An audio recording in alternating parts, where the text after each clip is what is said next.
доклад прочитает Вероника Чиботару, Католический университет Лёвена, на тему о методе феноменологических интервью. Вероника, большое спасибо, что вы согласились его прочитать. Доклад прозвучит на английском, но дискуссию, если я все правильно поняла, можно будет вести на русском, на английском и на французском. Спасибо большое еще раз. Передаю слово. Спасибо, Мария, спасибо за приглашение. Я буду говорить на английском, вы можете задать вопросы на русском, постараюсь ответить на русском или на английском. Мария, я могу сделать screen share? Да, должно быть доступно. Okay.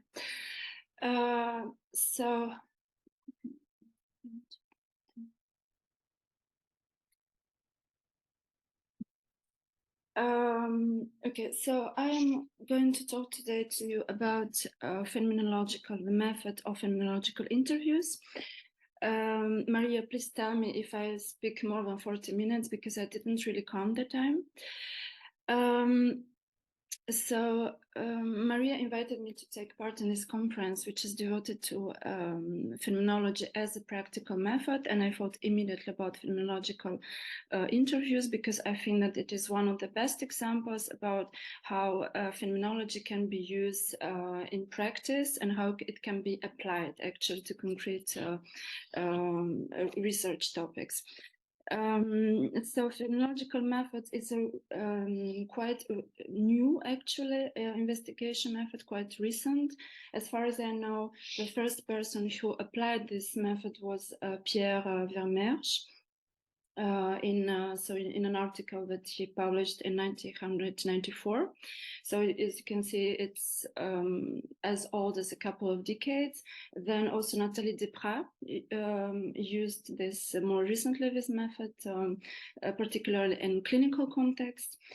There are many actually ways of doing phenomenological interviews. If you're interested more on this topic, you can read, for instance, a special issue of Phenomenology and Cognitive Science that was published 1 year ago, under the edited by Svetlana Sholokova, Valeria Bizzari, and Thomas Fuchs. And there you can actually see what are the varieties of these methods, how they can be used in which context, and so on. So I'm not going to do this today to give like a theoretical account about how we can do it, what is the method, and so on. So instead of this, I will just show you how I applied myself 2 years ago these methods in a specific research, because I applied a specific method of phenomenological interviews. And I would be very interested to know your feedback because, as I told, this is a method that is still developing, so it can also be ameliorated, it can be improved, and especially because I am planning, I'm working on a research project devoted to phenomenology of interreligious dialogue, and so I would like also to apply this method also for this project. So your comments would be very important for me in order that I would actually improve the method.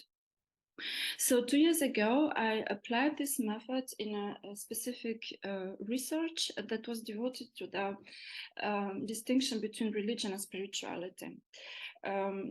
So my aim was actually to reflect on this, on the distinction between religion and spirituality, because we tend to confound these two concepts.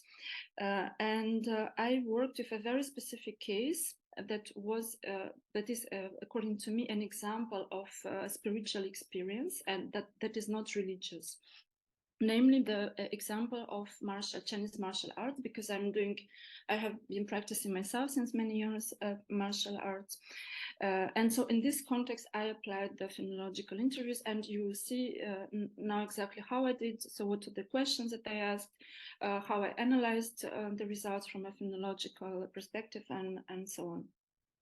And so more precisely, I was very interested in a specific notion that comes originally from Chinese philosophy, the notion of qi. So I will not enter into details what does this notion mean in Chinese philosophy. It has a very rich very different semantic layers. But what was interesting for me was to analyze how practitioners of martial arts, how they experience this notion of qi, especially practitioners who do not come from this original Chinese context, and grounding. So with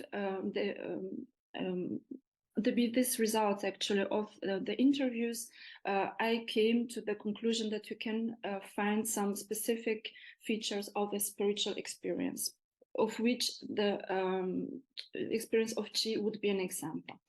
So yeah, so I will start basically reading, but I will not read everything. And if you're interested, I can send you later the whole research paper. So the concept of qi, you can see here the Chinese characters. So it's a very ancient concept that has its origin in Chinese thought. It is also present in Japanese, in Korean. It is pronounced differently, but you use exactly the same character. So broadly, it can be translated in English as something as vital energy. So as you will see, it's actually phenomenological. It's a very interesting concept, yeah. So how should you understand this notion of vital energy? So it is related mostly with not only philosophy but also with religion. So we also found it in Taoism, we found it in Confucianism. It was also used before to explain natural phenomena and so on. So it's a very, very broad concept, but let's say that the main thread of all the different semantic uses of this concept is this energy. That's a vital energy. And as you will see later, that also this meaning that comes actually again, that you can find again in the accounts of people who say that they somehow experience this notion of qi. Also, what is also interesting is that qi is also a very important concept in Chinese medicine. So in all kind of bodily practices in general. So qi is also used actually somehow to understand actually corporeal phenomena, but also how corporeal phenomena are experienced. For instance, you will see later that in interviews people say that I experience this type of, for instance, warm hands and so on, and I interpret it as qi. And so there is a kind of interpretation of corporeal sensations, experiences through this notion of qi. I come now to the part that interests me most. So the qi is also it's a very important concept in Chinese martial art. I don't know if some of you have already practiced this type of martial arts. So you will see that, especially if you have a Chinese teacher, you will see that he will often tell you, for instance, that you do not use your qi, or you should use more your qi, or do this kind of exercises to feel better your qi. This will help you to better practice Chinese martial arts and so on. So it remains a very important concept in this context. So in this present study, it is my aim to offer a phenomenological description of the experience of qi as it is lived in the practice of Chinese martial arts, in order to show that this experience in the context of martial arts can share spiritual features. In this context, I use the concept of experience in its Husserlian sense, more precisely as it appears in the fifth logical investigation. Here, Husserl presents the concept of experience, Erlebnis, in its pure phenomenological meaning, that is, as a complex of psychic acts that is considered in a manner which cuts out all relation to empirical real existence. Due to this phenomenological understanding of the notion of experience, the legitimacy of its experience is not dependent on its objective reality or validity. So, for instance, because I had this type of critiques but why would you be interested in this notion of qi? Because the qi doesn't exist, at least from the perspective of Western medicine. But if you we just consider the perspective of Erlebnis, it is actually extremely interesting to see what is actually the meaning that people who say to experience this reality, so to call, or this notion of chi, what is actually the meaning that they give to this experience, independently from the fact if chi really exists or is just somehow mythological notion that doesn't have any place in Western rationality and science. So in this context, the legitimacy and interest of experience of chi, yes, so that is also why the lack of accurate philosophical or medical knowledge concerning the concept of chi of most practitioners of Chinese martial arts does not put into question the legitimacy of the experience from a phenomenological point of view.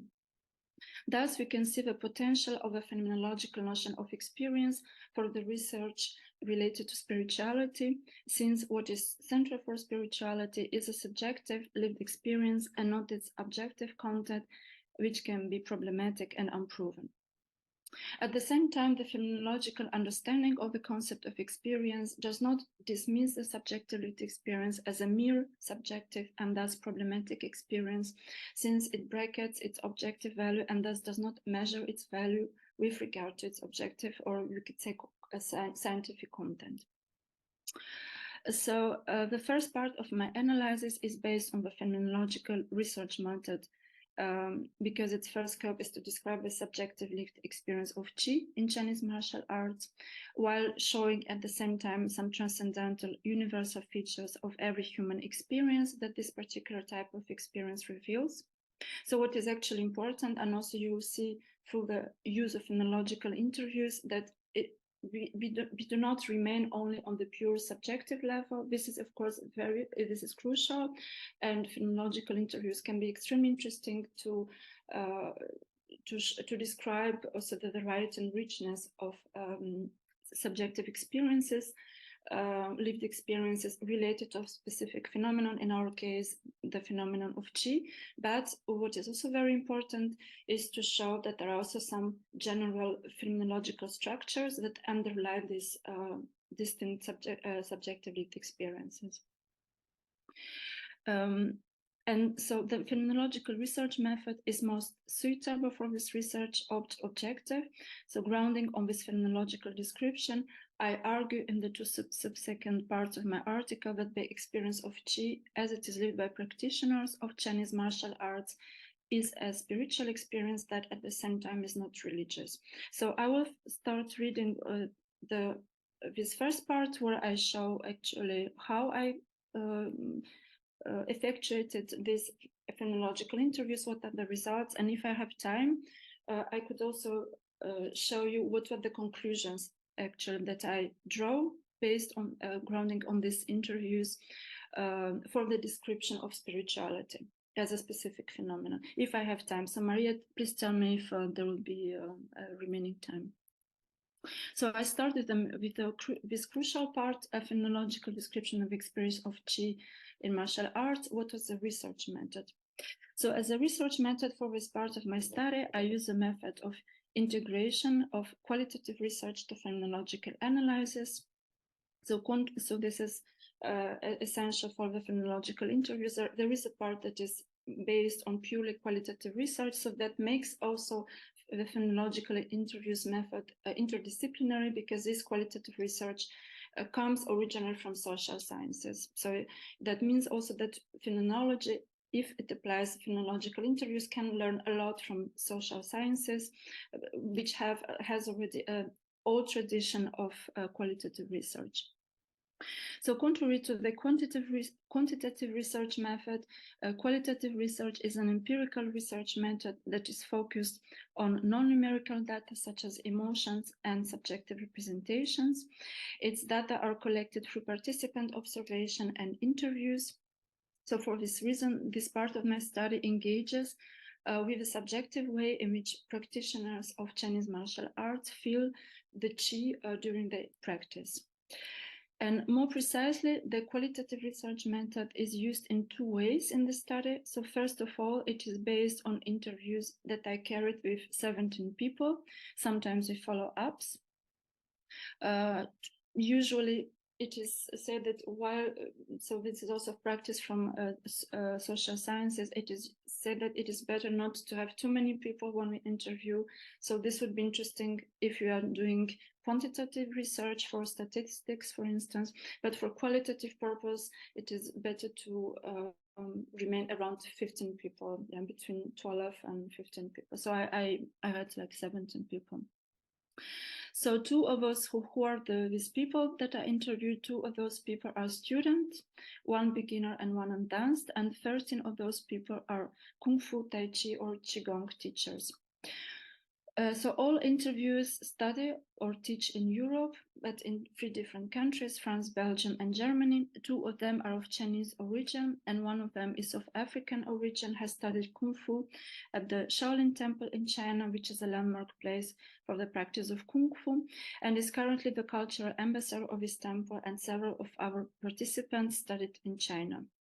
The others are of European origin, so we have a cultural diversity. Now, this is very important. And 3 of them are former top athletes, since 2 of them are former Kung Fu world and vice world champions, and 1 of them is a former national Tai Chi champion. And this part of my study is based on a second-person perspective, but I also engage with a first-person perspective by describing my own perceptions during my own practice of Kung Fu and Tai Chi. And so this is also something that I discovered, for instance, in Susan Raven's work. So she also engages with these 2 forms of perspective. There's the second person perspective. So through the interviews, we ask other people how they experience, for instance, notion of Qi, or Susan Rave's Qi studied this with dancers, yes, the experience of dancers. But it is also possible to bring into account also the first person perspective. So according to the method that I use here, the level of qualitative research is distinguished from the level of phenomenological analysis of the qualitative results. So I follow here the 2-tier research method as it has been described by Simon Hovting and Christian Martini, and more recently by Susan Rao. So Susan Rao, she applied this method of phenomenological interviews for dancers' experiences. So contrary to, as I said in the beginning, contrary to other possible ways of carrying out phenomenological interviews, for instance, the explicitation interview that was used by Pierre Vermeersch and Nathalie Desprat, so they use it in the clinical context also of psychopathology. So this method, its specificity is that it distinguishes the 2 research levels. So first, the qualitative research level, and secondly, the phenomenological analysis of the results. And thus, it does not ground its first research level on phenomenological methods or assumptions. So for this reason, the interviews that I led were not directly guided by any phenomenological method or assumption, but the second phenomenological research level is used to explore the transcendental phenomenological structures that make possible these subjective experiences. So in the present study, the experience of Qi. But at the same time, the description of these experiences allows not only to confirm, but also to enrich the understanding of these structures. So I will read in details. So what were the qualitative research results of the second? So I will read only the second person perspective. So the interview has been carried out by myself with 16 participants in writing in, okay, I don't know why I would hear 16, okay, 17 participants, I think because one didn't said that he didn't experience anything. So in written form, and yes, right, and we found participant by phone. So that's why we have 17. So thus most participants had already time to think about their answers and were not pushed to answer immediately. And this reduced the risk of biased answers, this is one of the most important tricks in interviews in general, that we would somehow push people to answer in the directions that we are already expecting. And in order to reduce even more this risk, the interlocutors were told that they could just answer no or I don't know when they seemed hesitant to answer. And a total of 12 participants were chosen by myself. So the only selection criteria was the fact that I knew these people from my own practice. Nonetheless, these people do not come, so it's very important to the diversity of the people who are interviewed. They do not come from one single place or school. And 2 participants responded to a call for participants, which I posted also on internet, and 3 participants were chosen by other participants. So there were also, as you can see, different selection criteria. And the interlocutors were asked to answer these 2 questions. First, do you experience Qi during your practice, or Kung Fu, Tai Chi, or Qigong? And if yes, through which bodily sensations? And secondly, do you experience during your practice a connection between the Qi of your body and the Qi of your environment? And if yes, how would you describe this experience? So why I asked the second question? Because I had the suspicion, the hypothesis that the notion of Qi actually plays a very important role in the way how we perceive actually the place of our body in our environment. And also how we are linked actually to from a corporeal perspective with our environment. So I have decided to focus on bodily sensations in order to bring to light the concrete lived dimension of the experience of Qi during this practice, the practice of martial arts. So the answers, that is also very important, that I render here are the literal words of the interviews, even if I think I don't put them between brackets, but there is no form of interpretation, my own interpretation in the answers themselves that you'll read here. So among all the interviews, 3 people say that they don't feel at all the Qi during their practice. One of these people is a beginner student of Tai Chi, so perhaps this can explain it. But the other 2 people are teachers of Kung Fu. However, one of them practices a form of Kung Fu mixed with MMA. And so it's actually a Western form of practicing a martial arts and does not originate in a Chinese cultural context. So perhaps this could also explain it. Interestingly, this person considers Qi as being an esoteric concept, but I still included this result to show that somehow I did really my best not to bias people, so they felt somehow free also to answer in a totally negative way to the questions. It must be added that 2 other interviews show some distance toward the concept of Qi, even if they state that they feel Qi during their practice. They remark that they don't use often this notion during their teaching because they think that it can be easily misinterpreted. And they are both of European origin. And one interview, which is a Kung Fu student, replied that the questions seemed to him difficult. So concerning the 13 other interviews, first of all of them link the experience of Qi to bodily sensations which arise during the practice of Kung Fu or other Chinese martial arts or energetic arts. And 7 of them localize the sensations. So that was also very interesting, is that somehow you will see that the sensations are more or less similar. So 7 of them localize the sensations in specific places of their body, the hands. So the impression that the hands are doubled in volume, tingling sensation of heat, even during cold weather. The arms, the feeling as if a river. So now I'm just simply quoting the words of the interviews. So the feeling as if a river or a current flows through the arms, which is correlated for some of the interlocutors with belly breathing. The spine, so a sensation of tingling along the spine from down to up, the crown and forehead, so a feeling of opening up and relaxing the sternum and the lower abdomen, and also the feet. So, and also we have again the sensation of heat. Furthermore, 3 interlocutors say they feel the Qi through the meridians, which is an important concept in Chinese traditional medicine. And so we see how actually this intercultural knowledge of our non-Western medicine can also allow to reinterpret our own bodily sensations. So 4 people do not link the feeling of Qi to a particular place of their body, but link it rather to a holistic experience of their body. So one interlocutor merely claims that one can feel very clearly the Qi running in his body. Another interview states clearly that he does not feel chi at a particular place of his body, but he feels it everywhere in himself. And according to him, the experience of chi is, as he calls it, a synthetic self-perception that involves a set of bodily perceptions. And interestingly, this type of synthetic self-perception is shared by another interlocutor who at the same time claims to feel also sometimes chi in his hands and feet. So we see again, these hands and feet are the most usually, so the most mentioned actually bodily place where the chi is felt. So more precisely, he states that one of his principal bodily perception of chi involves a feeling of a connection of all parts of his body that expands and compresses itself according to the direction of the movement. And a third interview recognizes that he can feel chi in diverse parts of his body, but he does not specify which parts.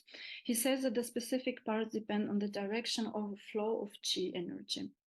And the fourth interlocutor claims that he feels chi as a kind of vibration associated to heat that runs through his body, as well as a small hot mattress around his body. And finally, two interviews seem not to link the experience of chi to their body as such, but rather to a connection between their body or themselves and the surrounding world. Thus, one of them states that he experiences an opening of his body towards his environment. The other of them claims that she feels chi as an opening and a profound connection with herself and the universe. 7 interlocutors describe chi as an energy or as a current or river that flows through their body. So 2 of them use comparisons to describe this feeling of is flowing. So they say like a river, like a current. And the third person describes chi through its similarity with electric power. And one interlocutor, although he does not use the notion of energy, current, or river, associates chi to the experience of free circulation. And another interview describes chi as an inner energy. So we have again this idea of energy. So 9 interviews consider explicitly or implicitly that their practice can lead to an awareness of the chi that circulates in our body, or to a form of control and enhancement of the chi in our body. And indeed, when these interviews do not state explicitly that their practice allows them to enhance the chi in their body, they describe how their practice allows them to obtain bodily sensations that they link to chi. And one interlocutor considers that the practice of Kung Fu allows him rather to acquire chi. 2 people also attribute implicitly a form of enhancement of the chi to their practice, although they do not link the experience of chi to bodily sensations as such. So I will perhaps, I don't know if you're interested, I will skip this part. So this idea that we can enhance this chi, so chi is not only something that is passively felt, but I can also produce it somehow in my body, and I can also enhance the level of chi, of this energy in my body. So I will perhaps skip this part of very. So we have the practitioners, they mentioned several bodily techniques to enhance chi, like breathing, also physical exercises with mind control. So in point 4 we have again this mind control of the chi circulation, and also for meditation. So we see actually that this enhancement of chi does not involve only the purely physical aspect, purely physical exercise, but also a kind of mental exercise, mental mind control, and also meditation. And finally, and this part in particular interested me, so as you can see, 9 interlocutors, which is more than the half actually of the people who were interviewed, they link their experience of chi to a particular relationship to the environment. So that's one interlocutor says he feels a connection by the wind passing. So it sounds perhaps weird, what does it mean? But so in this part I just quote literally the words of the interview. So he says that he feels this connection by the wind passing through the fingers, but also a rooting in the ground, as if he were connected to the trees. And so he describes this wind as both real and imagined. And according to him, it is through the fluidity of the movement specific to Kung Fu that this connection by the wind takes place. So it is not there before the practice of the Kung Fu itself. And he also describes this connection as a feeling that everything is one and that he's at the center of the things that make a whole. And interestingly enough, probably because of the religious background of the practitioner, this feeling is linked to the idea of a unity between the Father and the Son, so the two people of the Christian Trinity. And the practitioner implicitly actually refers, he doesn't quote it, but I identified that he actually refers to a passage from the Gospel of John. So we can see actually how, in order to interpret these physical sensations, we have several hermeneutic horizons that are somehow brought together or even fusioned, we could say. So we also have this religious hermeneutic horizon related to Christianity. And similarly to other practitioners, describe the experience of Qi as a connection with the earth and the impression to become one with the earth, to take root as if the feet went deep into the earth. And another participant also maintains that the feeling of Qi allows us to perceive the exterior differently. According to him, the feeling of Qi is a subtle self-perception which leads to a subtle perception of one's environment. So he insists that the feeling of Qi involves a change in perception. He even designates Qi as a feeling of this change and describes this feeling as a becoming perceptual of a greater power, harmony, or interaction between the plural parts that compose us and the outside world. Another interview feels Qi not only as being in his body, but also in his environment. He likes the idea of seeing the Qi of the earth as an energy that nourishes his body, and the Qi of the heaven as a protective energy. So he uses here the metaphor of the tree roots. It's like somehow he captures the energy of the earth like roots of trees. And he also captures the energy, the protective energy of the heaven. And interestingly, this participant maintains that this practice has developed his senses, but also his capacity to pay attention to his environment, particularly to landscapes. So one participant claims that there is no difference even between his Qi and the Qi of his neighborhood, while another one describes Qi like a layer of air surrounding his skin, similar to a layer of water on his skin. So as we have already seen, one interview describes Qi as an opening and a profound connection with herself and with the universe. And through this connection, she feels joy, beauty, and harmony. Finally, one interlocutor states that through his practice, his body opens itself to his environment and that it gives him the sensation of being a passage between earth and sky.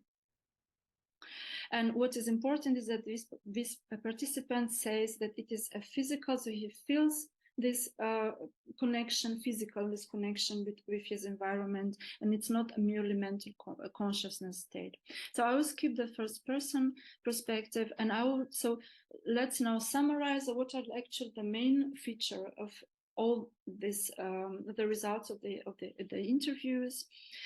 So first, the feeling of Qi is related to bodily sensations that, however, vary from person to person. The Qi is not felt as such, but rather serves as an interpretative grid for certain bodily sensations. For example, warm hands are interpreted as being the effect of its circulation of Qi. Second, one can search to control her Qi, but also to liberate it in order to be controlled by it. In that case, Qi does not serve only as an interpretative grid of bodily sensations, but can also provoke bodily sensations, such as a feeling that our hands move by themselves. Third, Qi is often understood in a metaphorical way as something that flows. Interestingly, one interlocutor compares Qi to electric power. So this shows the metaphorical plasticity of this concept that can be understood by analogy with notions specific to modern science, although it is a very ancient concept of Chinese thought. 4, qi is a plastic feeling that can lend itself to interpretations of religious inspiration or specific to our cultural context. For example, in the case of the perception of the flow of qi in the meridians. So meridians, that a notion that is used, that originates from Chinese medicine. It is not used in Western medicine. And what is interesting is that the person who mentioned this is actually of European origin. So he does not originate from this Chinese cultural environment. So hence it is a feeling that is related to a new understanding and perception of one's body related to knowledge of Chinese medicine. 5, the feeling of qi is mostly linked to the feeling of a connection with our surrounding world and has thus an underlying cosmological dimension. So the feeling of qi implies a link between bodily perceptions and a particular perception of one's environment. And this feeling can be experienced as a perception of a connection with the environment through the qi that is felt as an energy that flows through our body and our environment. And this connection can also acquire a deeper cosmological meaning through which a practitioner feels herself as being at the center of the unity or as a passage between heaven and earth.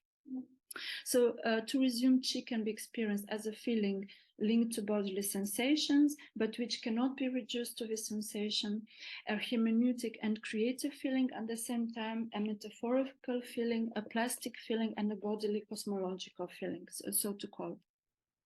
And now the main part. So Maria, do I still have like 5 minutes?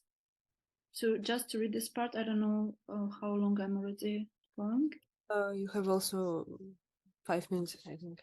Okay, so I'll finish this part. So now the main parts of phenomenological interpretation of the qualitative results. So this is, you remember, this is a second research level of a specific method of phenomenological interviews.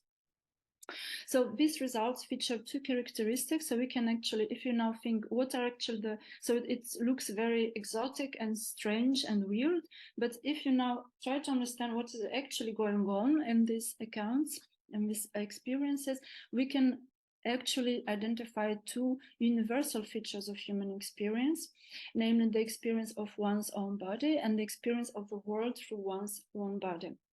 So first, so the experience of one's own body as described through the experience of qi reveals both the receptive and active structure of the body that Husserl highlights. The emblematic example of the structure of the body as a living body, the Leib opposed to Körper, is the example of one of our hands touching another hand, and this example reveals an experiential structure for all living bodiliness, namely the structure of double sensation. So this double sensation is both receptive and active, since I touch one of my hands with the other hand, and at the same time I feel the other hand touching my hand. So this active dimension is expressed by Husserl as an I can. Thus, I can perceive one hand by means of the other. This double perceptive and active dimension of a living body is also expressed in paragraph 62 of Ideas 2, where Husserl distinguishes 2 dimensions of the living body, namely the aesthesiological body and the body from the will. So the aesthesiological body is a body that can have sensations, that is sensing. The body for the will is a body that can move, that we can move freely according to our will. So we find precisely this double receptive and active dimension of a living body in the experience of qi, specific to the practice of martial arts. So indeed, the people who were interviewed say that they feel qi in their body, but at the same time, they try to control it and to enhance it. However, what is particularly interesting in the case of experience of qi is that qi is not directly felt as such, but is related to certain bodily sensations for which it serves as an interpretative grid. And this is also why qi is mostly described metaphorically, as a river, as a current. So this indicates that it is not a direct bodily sensation, unlike the sensation of a burned hand, for example. But however, the sensations that are related to qi are localized in the body because the interlocutor says that they feel qi in their body. So it is therefore a genuine bodily sensation, but at the same time is hermeneutic and metaphorical. And as far as I know, there hasn't been much research done in phenomenology until now to this specific type of experiences. So not the pure, only the mere bodily sensation, I feel cold, pain, and so on, but also how these sensations are interpreted. Through which hermeneutic horizons, through which metaphors, and so on. Then the second important feature, so the experience of qi also displays a connection between the experience of the world and the experience of one's body. So for this reason, we can call the sensation of qi a bodily cosmological feeling. I hope this notion makes sense. So the essential connection between the living body and the world has already been amply described in phenomenology, beginning with Husserl himself. So that he characterizes the living body as organ of all worldly perception. So this connection in ideas too. So this connection was also described by Merleau-Ponty, who in his manuscript, The Visible and the Invisible, operates an extension of the flesh of the living body to the flesh of things, chair des choses, or with other words, to the universal flesh of the world. And this extension allows Merleau-Ponty to conceive how we can perceive outer things in the world through our body. Indeed, there is, according to him, some relationship by principle, some kinship between the perceiving movements of my body and perceived things. And this kinship grounds precisely in what he calls the flesh that my body and the world both share. But however, it is with the contemporary phenomenologist Renaud Barbaras that we found one of the most radical thought of this intimate connection between the living body and the world. So by asserting that Merleau-Ponty fails to account for the universality of the concept of flesh, he argues for a radical continuity between my flesh and the flesh of the world. So he conceives this radical continuity as a relation of belonging. Thus, he argues that to say that I have a body is to say that I belong to the world. And to belong to the world implies to be made of the same ontological texture as itself, to be taken in its thickness. So I quote Barbaras. So this phenomenological theory describes well the bodily cosmological feeling specific to the experience of qi, which can reveal a connection with our environment, particularly through the qi that can be felt as an energy that flows through our body and our environment. So thus qi can be felt as what is common to my body and to my environment. And in this sense, through the feeling of qi, my body can be experienced as being of the same ontological texture, literally, because it shares this qi with the environment.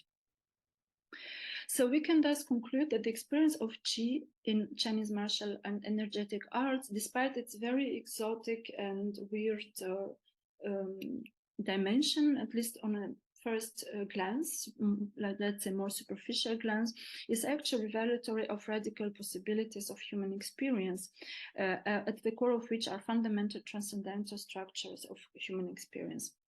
So I think I'll not, but the rest is not so important for this topic. So I hope that I give you an idea of how one could actually apply this method of phenomenological interviews. And yeah, so I'm looking forward to your comments, critiques, and so on. Yeah, thank you. Спасибо большое за доклад. Коллеги, вопросы, реплики, пожалуйста. Можно я закрою дверь? Okay.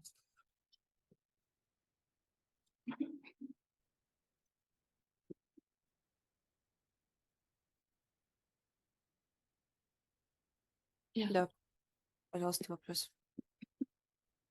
Hello, thank you very much. I think I will use English if it's okay.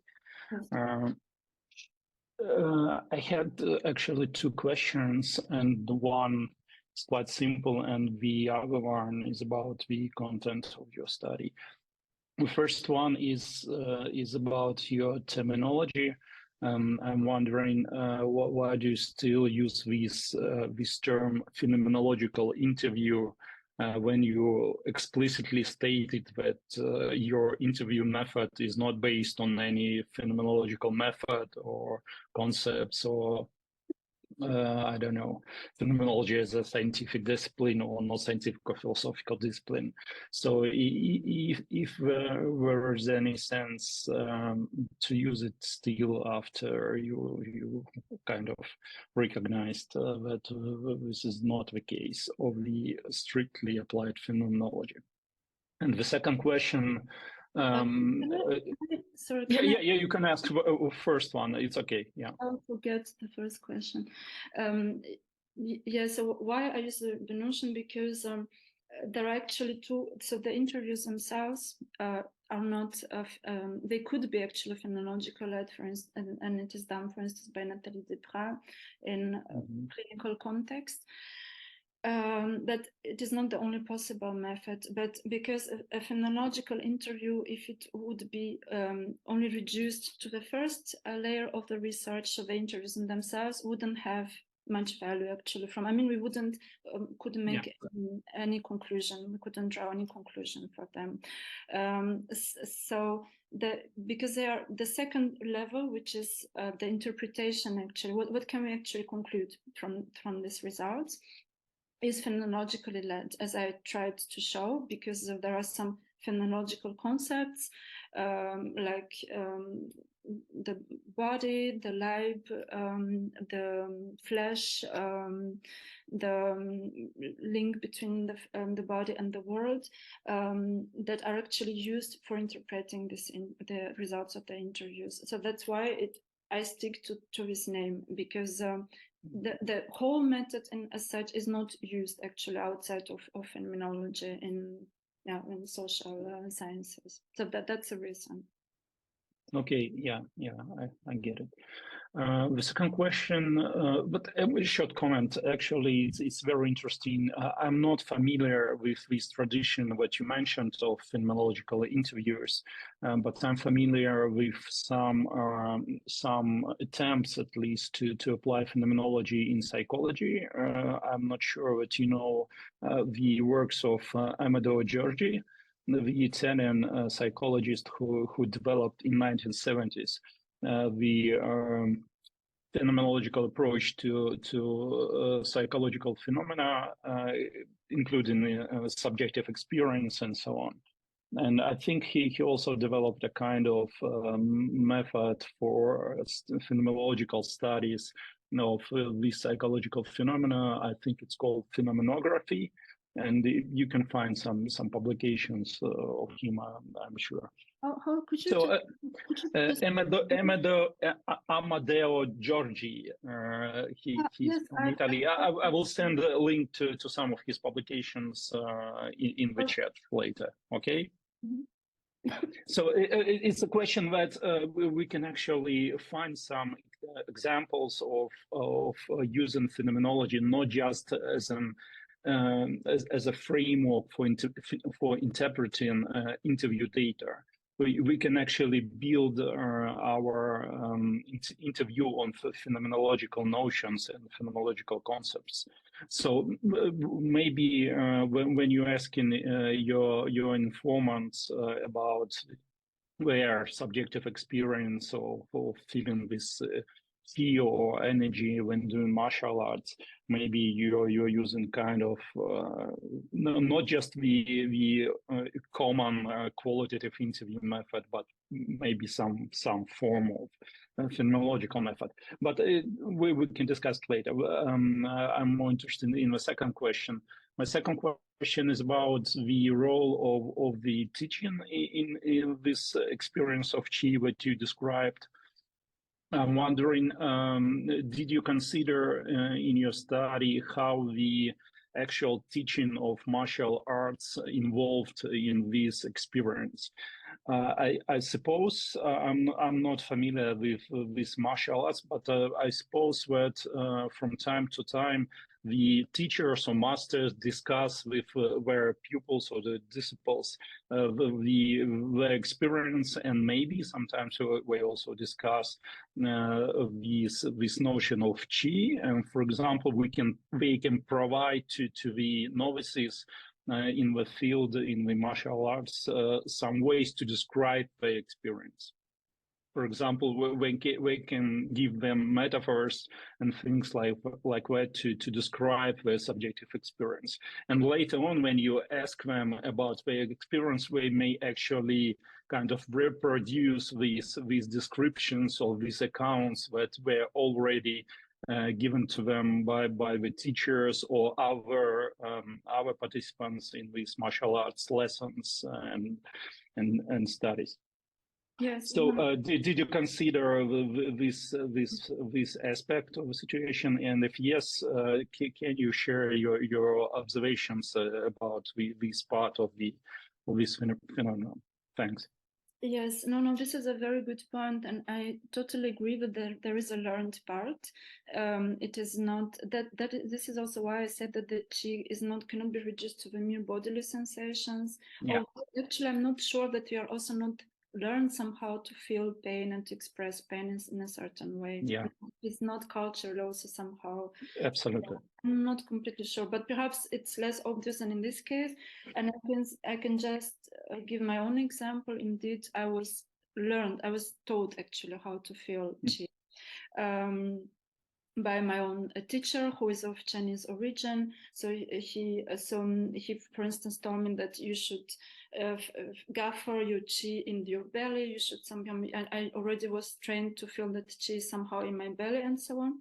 But at the same time, what I found very interesting is that at the same time, it is genuinely, it is not a mere like imagination, but it really teaches you how to feel your body in a different way. So I can say that after this teaching, I feel my own body in a different way. I learned to have new sensations, to perceive my body in a different way. And so this I found very interesting. So I wouldn't, although there is obviously cultural learned dimension, it is not a pure imagination that is deprived of any genuine lived experience and bodily lived experience. And secondly, I would say that we could actually this comment we could make it regarding, we could apply it to our emotions that seem obvious to us. For instance, I was very interested by the emotion of love, or feeling of love. I mean, sentiments, you could say in French. Perhaps it's not a pure emotion. And actually, there are many works that were devoted to this question that show that the idea of love is actually also a cultural construct that comes from, for instance, in the Middle Ages, of this romantic idea of love, and so on, that somehow it is all that. Perhaps probably that the Greeks, for instance, or the Romans didn't feel love in the same way as we would feel it today, for instance, because there is also this whole cultural and historic tradition that somehow conditions us to feel love in a certain way and to give a specific meaning to this feeling. And because I don't know, we should perhaps study it more in detail, but perhaps there are even also some bodily sensations that are linked to love that are culturally learned. For instance, like heart that starts beating and so it's faster and so on, and that we associate this with love. So I think that your remark could be actually applied to a lot of emotions and feelings. Absolutely. You can find some very interesting descriptions about how this cultural context actually influences your actual feelings, real feelings in your body. So it's not that chi or some other emotional feelings, just an cultural artifact, and that's it. But at the same time, we have kind of mixture, very complex relationships between the cultural notions, narratives, particular terms and words, and your body and your bodily practices and bodily experiences and sensations. Okay, I've got the question. Thank you very much. Thank you for your comments. Коллеги, еще вопросы, реплики? Я могла бы задать вопрос, если можно, на русском. Я постараюсь. Ваш доклад заставил меня думать о парадигме интеркультурной феноменологии, и в частности о том подходе, который развивает в ней Арли Лилон, у которой недавно вышла книга «Русак de l'altérité», и там она тоже говорит про китайские подходы феноменологические, все-таки... Can you just repeat? Вы можете повторить имя автора? Aurélie Нево. Aurélie Нево, да, конечно. И меня вот вся эта парадигма тоже заставила думать об этом, но мне, например, Aurélie Нево была очень интересна тем, что она показывает, как этнологический материал, я думаю, что есть какая-то возможность мыслить Чи, например, как этнологический материал в том числе, как он заставляет взламывать классическую парадигму феноменологии. Например, постоянную претензию на трансцендентализм. И Него очень хорошо это показывает на примере Решира, на примере символического учреждения, через китайский миф об Ашеме. И о том, как миф Ашема и его трансформации, которые с ним происходили после культурной революции с помощью компартии китайской, показывают, как символическое учреждение может, например, не иметь трансцендентального истока и, например, трансформироваться вот чисто технически конкретными людьми. Это то, с чем Решир, конечно, был бы совершенно не согласен. И Него использует, собственно, этнологический материал, интеркультурный материал, как способ переоценить или немножко взломать или подорвать положение классической феноменологии. И вот мне интересно, кажется ли вам, что такая работа, особенно работа с китайскими, например, или другими условно далекими от западной культуры концепциями, может помочь посмотреть на феноменологию иначе. То есть не феноменологическую методологию приложить к материалу, а сделать наоборот, как бы материалом не то что опровергнуть, но расширить сам феноменологический метод. Спасибо. Yeah, I think it's an interesting question, but it's also, I mean, a difficult question. I should think more about this. So clearly, in my research, I didn't do this. So I, as you said, well, I simply applied already the phenomenological method to our cultural diversity, since the Qi originates from Chinese culture. What I can say is that so I'm having now this, as I told you in the beginning, I have now another research project devoted to interreligious dialogue, and I plan to carry out the same type of interviews with people who take part in interreligious encounters. And my plan is actually to, as you can say, расширить, just to enlarge the phenomenological method as it was applied to phenomenology of religion, because if you see the history of phenomenology of religion, it is implicitly always Christocentric. Also in Husserl's account of religion, you see that he is also very inspired by Christianity. In Marion, you also have this, Scheller, and so on and so on. It is very difficult to find a phenomenologist of religion who does not have this, even if he speaks about God in general, there is always some Christian interpretation in the background that is not said as such.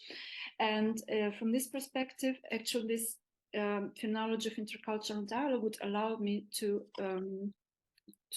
destroy, actually, to cut this, break this very Christocentric paradigm that is seemingly universal, but is actually Christocentric. So from this perspective, I could imagine doing something, yeah, perhaps similar to what you say, but the problem is I didn't apply it yet as such. So this is actually my it's planned actually, yeah. So I see that Natalia, she wants to share with a book. Well, she wants the I will send it. Okay. Да, спасибо за ответ. Да, Андрей Анатольевич поднимает руку, пожалуйста.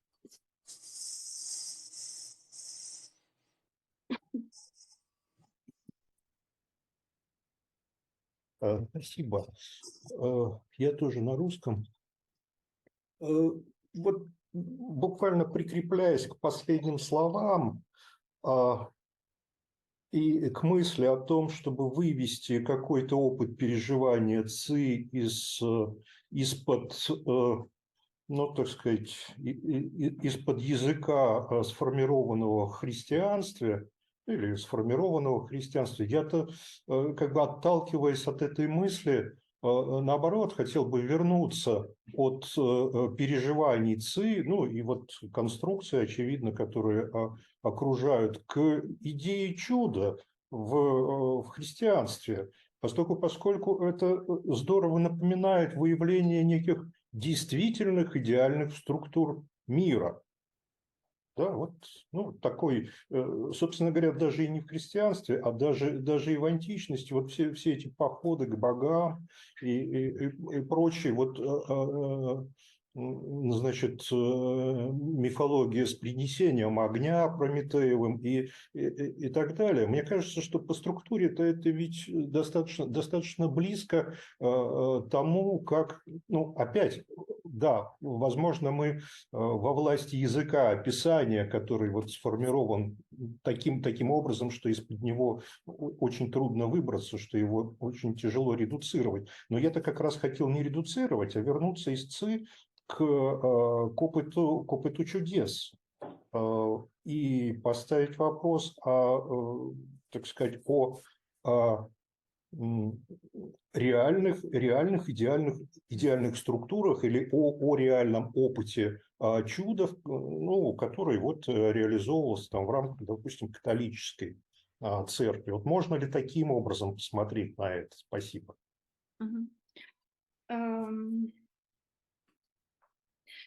Yes, I think I would say yes. My first answer, of course, I should, there are no, as far as I know, there are no phenomenological studies of the experience of the miracles. But I would be tempted to say yes, because we have this, as I said, this hermeneutic, actually, what I call the hermeneutic feeling. So it's not a merely purely bodily sensation, or bodily experience, or experience of the environment from mere physical sensations, but it is also always interpreted, actually, through, we could say, a specific cultural religious paradigm. In this case, it is a chi, and the case, as you said, it could be that it is interpreted through some Christian categories.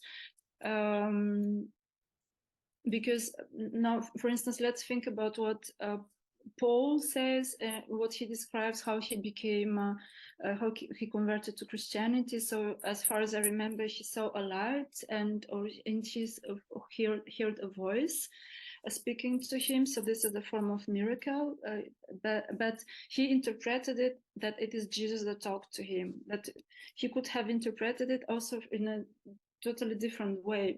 We could say, for instance, that someone that would come from a totally different cultural background could have interpreted this miracle as this is Buddha who talks to me, or perhaps I'm just mentally sick, I should go to the doctor, and so on. So one and the same, actually purely bodily experience can be interpreted, sensorial experience can be interpreted in distinct ways. And I think that here the cultural and the religious background plays a constitutive role.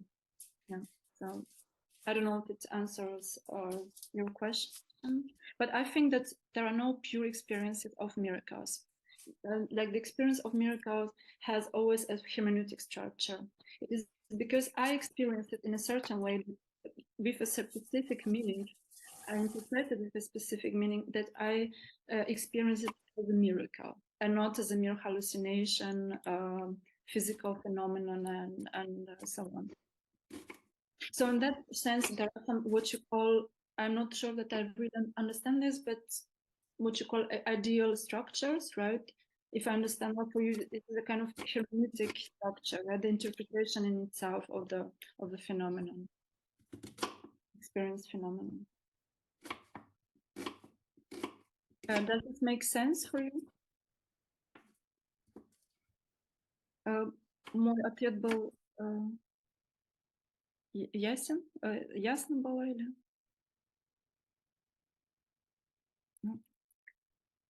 Да, спасибо. Спасибо.